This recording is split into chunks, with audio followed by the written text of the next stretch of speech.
Sementara itu terjangan badai Aida terjadi di tengah peningkatan kasus COVID-19 di daerah selatan Amerika Serikat. Dan untuk informasi selengkapnya, kita bergabung bersama dengan rekan Virginia Gunawan, jurnalis VOA di Alexandria, Virginia, Amerika Serikat.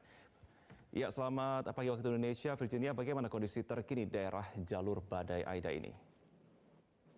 Ya, Marvin dan pemirsa Metro TV, saat ini tim pencarian dan penyelamatan sedang menyisir daerah di mana badai Aida ini menerjang di daerah, terutama di daerah Louisiana ya.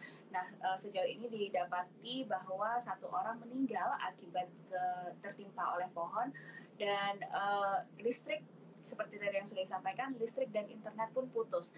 Total dari antara negara bagian Mississippi dan Louisiana itu ada sekitar 1 juta rumah tangga yang listrik mereka itu terputus, dan kami tadi sempat berhubungan dengan salah satu diaspora Indonesia yang ada di New Orleans, juga menyampaikan bahwa saat ini mereka kesulitan untuk bisa mengisi daya telepon mereka, sehingga mereka sangat berhati-hati untuk menggunakan atau mengontak atau berkomunikasi dengan teman-teman lainnya supaya bisa menyimpan daya telepon mereka masing-masing.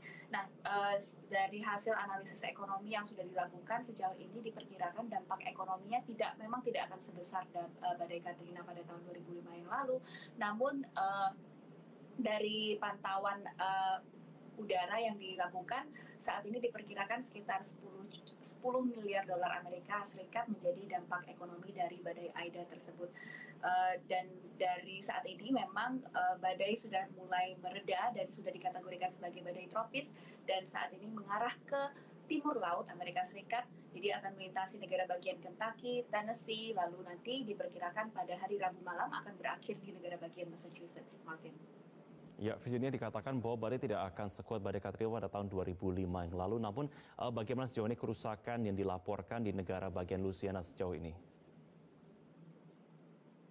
Ya, seperti yang tadi saya sampaikan bahwa memang kategori badainya lebih rendah ya dibandingkan badai Katrina. Badai Katrina itu badai kategori 5, sedangkan badai Aida ini hanya di kategori 4. Walaupun demikian, memang kerusakan yang terjadi itu sebagian besar akibat dari angin kencang yang melewati jalur badai ini. Kalau dibandingkan dengan Katrina pada tahun 2005 yang lalu, kerusakan itu banyak terjadi akibat satu, tanggul yang jebol di daerah Louisiana dan New Orleans, dan yang kedua itu adalah gelombang pasang atau badai gelombang itu jauh lebih kencang dibandingkan badai Aida kali ini.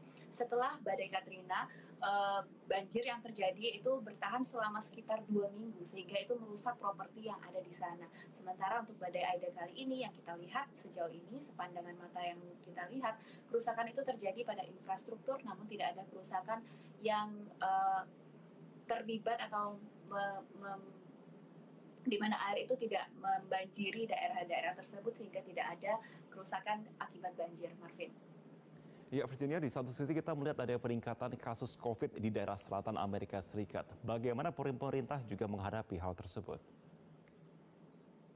Ya, pada Sabtu malam ketika melakukan konferensi pers dengan awak media, Gubernur Louisiana itu menyampaikan ada sekitar 2.450 pasien COVID-19 yang masih berada di rumah sakit di Louisiana, dan mereka itu kebanyakan masuk di dalam unit gawat darurat karena positif COVID-19 itu tadi.